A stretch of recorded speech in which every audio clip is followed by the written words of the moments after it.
Dubai ধনীদের জন্য অন্যতম আকর্ষণ স্থান।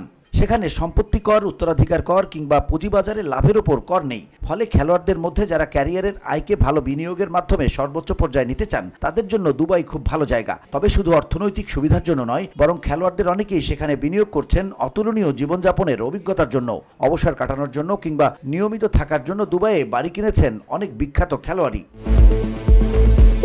ক্রিস্টিয়ানো রোনালদো শুধু ছুটি কাটাতেই দুবাই যান না, সেখানে তার বিনিয়োগও বেশ ভালো। জুমেইরা বে আইল্যান্ডে $3 কোটি জমি কিনেছেন তিনি। শোনা যাচ্ছে সেখানে নাকি হবে ভবিষ্যতের রাজপ্রাসাদ। ডাউনটাউন দুবাইতে খোলা ট্যাটেল রেস্টুরেন্টে অংশীদারও তিনি। শোনা যায় বুর্জ খলিফার সামনে দৃষ্টিনন্দন এক পেন্ট হাউসও তার মালিকানায়।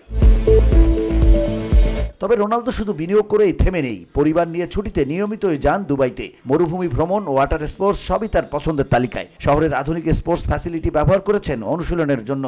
স্থানীয় নানা অনুষ্ঠানে যেমন দুবাই গ্লোব সকার অ্যাওয়ার্ডসে ব্র্যান্ড অ্যাম্বাসেডর কিংবা অতিথি হিসেবেও দেখা গেছে তাকে। ডেভিড বেকহ্যাম ও তার স্ত্রী ভিক্টোরিয়া বেকহ্যামের সম্পত্তি ইউরোপ থেকে আমেরিকা সব জায়গাতেই বিস্তৃত। যুক্তরাজ্যের ক্লাসিক টাউন হাউস থেকে শুরু করে কটসওল্ডের কান্ট্রি হাউস, মায়ামির বিলাসবহুল অ্যাপার্টমেন্ট এবং দুবাইয়ে ভিলা কি নেই তাদের।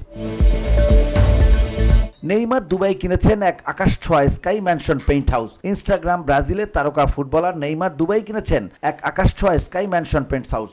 বুগাত্তি কার ব্র্যান্ড আর বিংহাত্তি ডেভেলপারের যৌথ উদ্যোগে